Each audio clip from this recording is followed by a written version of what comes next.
832-930-5655 or visit online at gcautoshield.com. That's gcautoshield.com. Paint, coatings, wraps, and more at gcautoshield.com.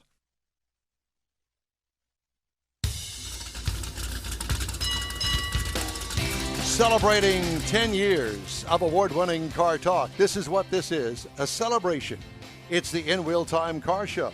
Today, coming to you live from the monthly Tailpipes and Tacos Cruise In at the Loopy Tortilla Tex-Mex in Katy, Texas. Coming up, another guest here from the collection of fine cars here at the Cruise In. We'll have the car clinic. We got this week's automotive news headlines. Howdy, along with Mike out of this world, Mars. We need more Jeff Dziekan. The fabulous David Ainsley. I'm Don Armstrong. King Conrad's on the phone with us. We were hoping to hear from Stan Holt, but I just got a text from him about 20 minutes ago. He says, short rain delay, I have a few minutes, followed by sorry, they're calling us to the lanes. Super stock to the lanes. So he is in Brainerd, Minnesota, racing as of this morning before racing started. He was qualified number 6th in the super stock category. Is it Friday, Saturday, and Sunday afternoon?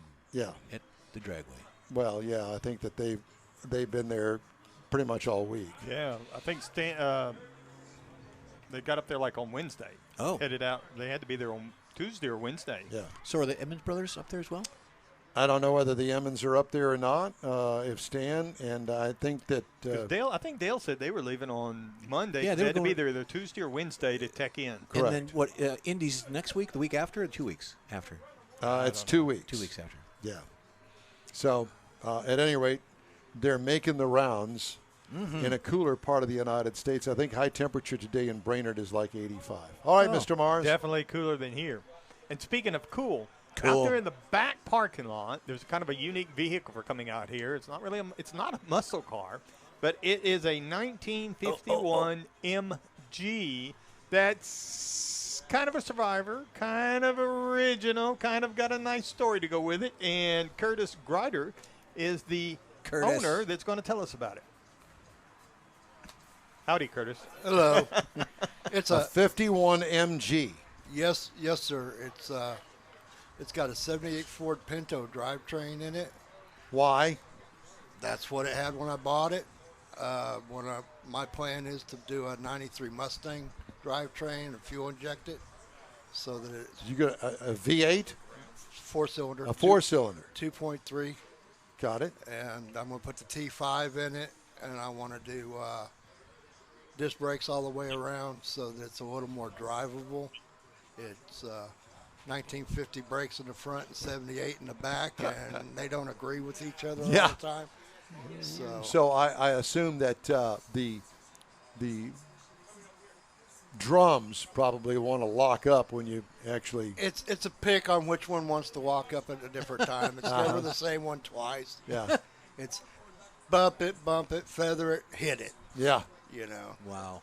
So, how is that 51 MG to drive? I have to tell you that from my experience, of course, a 51 MG meant that it was probably designed either prior to World War II or right after World War II. It was prior to World War II. That was the only tooling they had after World War II, and they just kept producing the same car. Yeah.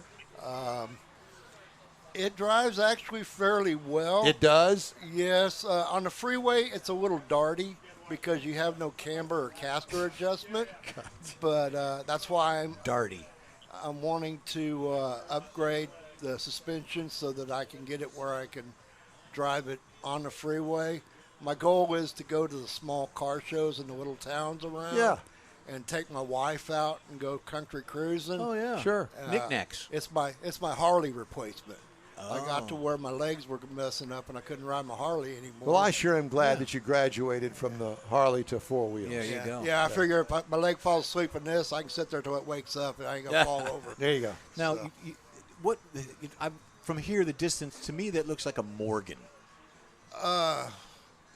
No, It's an MG. I it's know, an MG. but It's the TD is the is the classification, the NGTD. And also, didn't they also make a bug-eye version?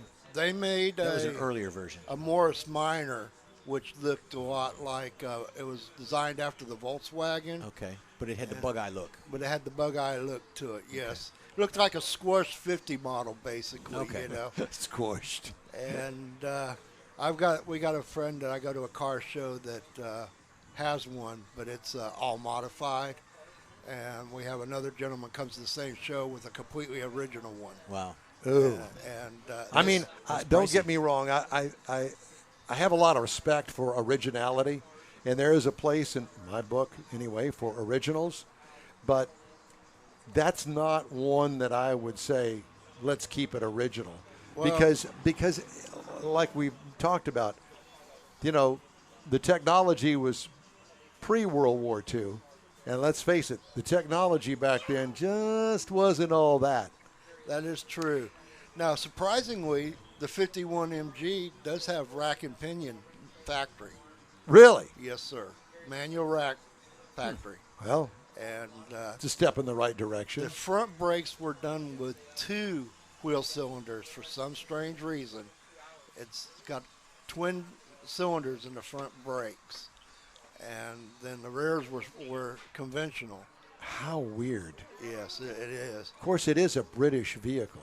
Yeah, and the reason I bought it, the guy that was selling You were it, trying to torture yourself with this car? Or? No, his I wife. can't. He I put his can't. wife in it. I can't leave nothing alone. Uh-oh. And since this one already had a Pinto drivetrain in it, I can't hurt it. Yeah. So all I'm going to do, I'm going to try and get fuel injected. I'm going with motorcycle high boosted throttle bodies on the 4-cylinder. And going to go with fuel injection, going to redo the front suspension, 4-wheel disc brake. How long have you had this car? About 3 years. You have? Yeah. So you've been kind of Tinkering. making a plan, as it were. I've been gathering parts. Have you? Yes, I've Yeah. got the motor, I've got the rear end, I've got the transmission. I have to shorten the rear end 9 inches to fit under the car. Do you do the work yourself, or you have a shop? Most of the work I do myself. Okay. Cool. I work in a machine shop, so I That's a can plus. make most anything I need. I was going to say, you got the connection there. And my brother is an excellent welder, so I can fab it up and he can weld it. Sweet. I have friends that do about anything need to be done. So And I noticed this left-hand drive. Was that something that was just because, or because they do make them right-hand, but that's more the British? all the ones for Britain were right-hand Right. drive, but after the war, they started producing them left-hand drive for export to the United States because of all the soldiers that were driving them over there and was wanting them. That they found they had a new market, so they were producing them both ways, and they were shipping all those over here for the soldiers that they come back that wanted. So what's the history on that car? Do you know? Not really. I bought it from a used car lot, and the guy said he'd had it about 2 years and nobody come look at it because he had Pinto motor listed as as what was in it. And I'm like, well, if you'd have listed it as a Lima 2.3, you'd have had a few people look at it, but the Pinto had such a bad stigma as the car explodes. Which had nothing to do with the motor. No, nothing to do with the drivetrain. Really, it was only a bad gas tank design. Although I have to tell you that I stupidly took on changing a water pump on a Ford Pinto one time in a Pinto. Well, it's not like a Chevy V8. No. There's no room. I had no skin left on my knuckles. Oh, man. It was that tight in there.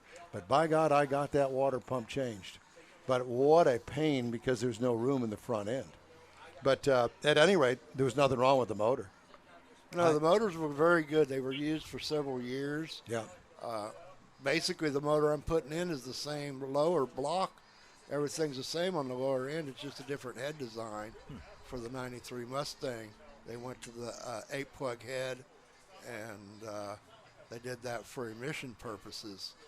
And So is this a carbureted car? Right now it is. It's going to be fuel injected. Okay. So they do make a kit for it? Actually, it's got a Weber carburetor on it. Oh, okay. And I think it's put on backwards, to tell you the truth, because to run the linkage in the car. Yes. and so the inner two cylinders are always wet and the outer two cylinders are always dry. And it's like, well, why don't you do something with this motor? I said, inner two cylinders are wet and the outer two cylinders are dry. If I got to redesign the wheel, let's do something a little newer. A little more juice Yeah. on it, too, Yeah, the car started out, would have come from the factory with about 50 horses. Right now, the motor would probably be about 75 horses that's in it. Well, that doesn't weigh very much. An open cabin like that. About 2,000 pounds. Well, it's probably a fun car to drive. Oh, it's a blast. And, I mean, I'm driving down the road looking over. People are videotaping me, rolling the windows down. What is it? That happens to you a lot. You know. It does, except for different reasons. Yeah, true. different reasons. And they're basically checking to see. Mainly because, I drive a lot around town without a shirt on. And they're all enamored by all my muscles and stuff. I got you. My wife told me not to go out without a shirt, so you know, happy wife, happy life. And you got a lot of shirts, don't you? Yes, I have a lot of shirts. All right, so you got to get this thing changed over soon? No, I'm getting ready to do an LS swap in my brother's 70 Cutlass convertible. Oh. And once I get it done, Conrad's listening. twitching. He's twitching right now. I have to tell you something. I have a all of these 54 car shows that I watch on television, they're putting LS motors in a engine bay that is lucky that you could get a 4-cylinder in it. And there's a lot of cutting going on and rebuilding and firewalls, and I'm going, no, integrity of the way suspension, out of line for me. Well, the only thing we're going to have to really do is we're splitting the trans tunnel because we're putting the 6-speed automatic in it. So you have to split the trans tunnel open. Widen, Get a little bit more room. It's quite a bit taller, about A 2 little inches. bit more room. Oh, no, a lot more. Yeah, it's Well, you about said 2 you- inches taller. Yeah, you said your brother's a welder, so you Yeah. can accomplish that in half an hour. No, it's going to take a little longer than that. It'll take me longer than that to get the seats out. But as of it. far as the engine compartment, the engine compartment is big enough though because it's of what got- they did. Got plenty of room. It has 45 in it now. Yeah. Well, you're putting an LS in it. You're widening the trans tunnel. You got to tub it. No. This is more of a street car. He is not a racer. He's just putting an LS 6-speed in it. He wants to be able to drive it. And the 455 has had problems since we got it. We bought it out of a jet boat, and I think it's full of mud. But it overheats at 2,000 RPM. Well, it's used to having a lot of water to drink. Yeah, you open it up, there's a jellyfish in there. And so everybody I talked to said it's really not worth trying to rebuild the 455 after being a freshwater motor, especially if it's ever seen salt water. If just the fact of the way they run those things, I've seen them, and no. So, and right now we have a 4L80 in the Oldsmobile, and so I'm pulling that out, and I'm going to put the 6L80 in it with the 6.2. Well, I'll tell you what, I'm thinking maybe for me, I'm going to come over to your house with the lawn chair and a big tall glass of tea, and I'll sit by and I'll be your champion. No, beer. That way when he's in trouble, you can say, hold my beer. Watch this. Help that out. I can't drink beer. Oh. I haven't been able to drink beer for 30 years. We had a gentleman on that does whiskey, so No. get y'all together. I don't drink any alcohol. It shuts my liver down. The enzymes in my doesn't make the enzymes to filter. I got you. So That's what my problem is. Enzymes? No or filters? filter. No filter. He No has filter. no filter. when you can drink a beer and be sick for 2 days, it's Oh, easy no, to don't quit. do that. Yeah, no, I Yeah, hear you. that's a good. Well, good way thank to you, quit. sir, for stopping by. We really Well, appreciate thank you for you. Very having interesting. me. Very cool. Good luck. Hope to see you again next month. I'll You try bet. and make it. All right, brother. Y'all have You a bet. very good day. Thank Very you. good. You do the same. All right, time now here on the In Wheel Time Car Show for the Car Clinic. Do you want Conrad to do it on the phone, or You can would do you it on like the phone. to do it? I've got it here. Conrad, you Conrad, there? did you want to do this on the phone, or? Yeah, I can do it. Jeff's more than capable of handling it. No, You know, got and it. it's Go ahead, sir. well, and it's interesting because you've talked to a number of people today that talked about engines overheating, and that was my topic for the day. Perfect. With summer in full swing, temperatures are rising, so are the risk of overheating your engine. After all, the sun is baking your car to 100, about 100 degrees, and then the engine starts to warm up from there. So once the engine warms up, it can be significant damage can happen pretty early. There are many factors that affect engine temperature, external temperature, the way the water's flowing through the system, the way the air is flowing through the radiator, and all of those things have an impact on engines overheating. Just think about the people we've talked to today. Some of them talked about, the engine overheating, and he was going to bore the engine, which is, and Don even noted that's going to make the engine run hotter. And then others talked about not having a big enough radiator. Well, one of the simpler troubles and most common for your engine overheating is a stuck thermostat. A thermostat opens and closes to keep the engine at an operating temperature. So when the engine's cool, the thermostat stays closed so the engine warms up. And then once the engine warms up, the thermostat opens so the engine cools down. Well, over time, a thermostat can stick and not open and close anymore. Another concern is the quality of the coolant in your engine. Your thermostat may be working correctly, but some of the other reasons an engine can overheat is because the coolant passages inside the engine are clogged or clotted up with that white crusty stuff. Kind of looks like my toes. Gross. And the passages, the water passages within the engine can be full of what's called scale or rust or other debris.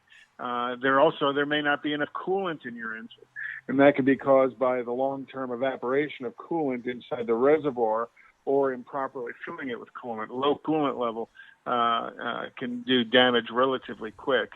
And then your coolant may not be diluted to the correct concentration.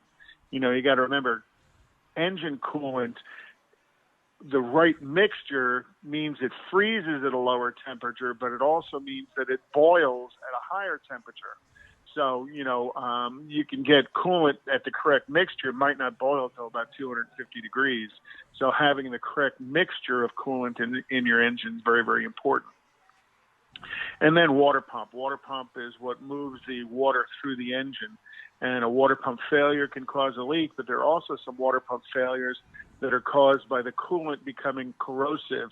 And as the coolant becomes corrosive, the little blades on the water pump, inside the water pump, they can literally rust away. And then when you take the water pump off, there's no blades inside of there. So the water pump hasn't been circulating water. And then, of course, a radiator being too small, that it just doesn't extract enough heat from the engine for an assortment of reasons. One is not enough coolant passes through it, but another one is not enough air passes through it.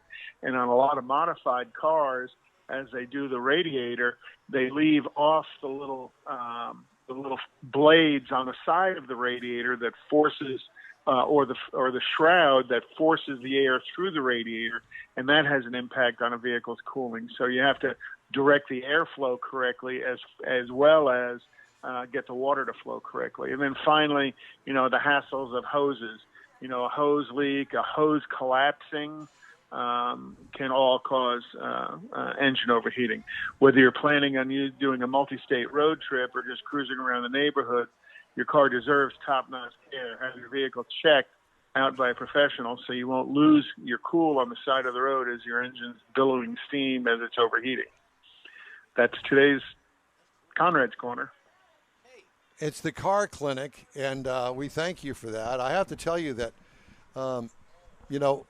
my 20-year-old Corvette, I don't believe ever had the coolant change. Now, granted, it only has 25,000 miles on it, but I did that service last December, and I'm hoping that it will certainly go at least another 25,000 miles.